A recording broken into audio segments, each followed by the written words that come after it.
Heyvan kəsim fəaliyyətinin tənzimlənməsi ənənəvi qaydalardan fərqli olaraq Cənab Prezidentin müvafiq sərəncamı ilə 2018-ci ildən etibarən təkmilləşməyə başlanmışdır və burada sərəncamda verilən tapşırıq üzrə heyvan kəsiminin təmin olunması məqsədi ilə həm mobil, həm modul, həm də stasionar tipli kəsim məntəqələri yaradılmağa başlanmışdır ki, burada Qida Təhlükəsizliyi Agentliyinin, daxili işlər orqanlarının və yerli icra hakimiyyəti orqanları üçün tapşırıqlar müəyyənləşdirilmişdir. Onu da qeyd eləyək ki, agentlik tərəfindən müxtəlif ölçülü məntəqələrin, kiçik, orta və böyük ölçülü məntəqələrin texnoloji sxemləri hazırlanaraq sahibkarlara təqdim olunmuşdur və demək olar ki, görülən işlər də müəyyən qədər öz nəticəsini vermişdir.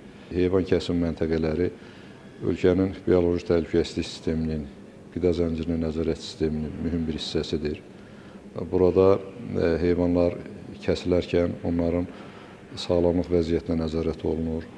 Eyni zamanda məntəqələrdə ət xammalı nəzarətdən keçirilərək istehlaka yarayıb yararsız olması müəyyənləşdirilir və bundan sonra məntəqələrdən başlayaraq təsərrüfata qədər geriyə izlənmə, həm də məntəqələrdən başlayaraq son istehlak nöqtəsinə qədər irəliyə izlənmə elektron formada həyata keçirilir. Tövsiyəmiz ondan ibarətdir ki, hazırda bəzi rayonlarda heyvan kəsim məntəqələri fəaliyyət göstərmir.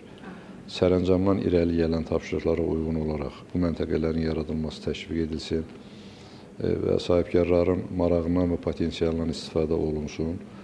Onu da qeyd eləyək ki, Cənab Prezidentin müvafiq sərəncamı ilə təsdiq olunmuş kənd təsərrüfatının, balıqçılığın və akvakulturanın inkişaf etdirilməsi üzrə dövlət proqramında Qida Təhlükəsizliyi Agentliyinə heyvanların identifikasiya sisteminin yaradılması, elektron uçuc sisteminin yaradılması tapşırığı verilmişdir.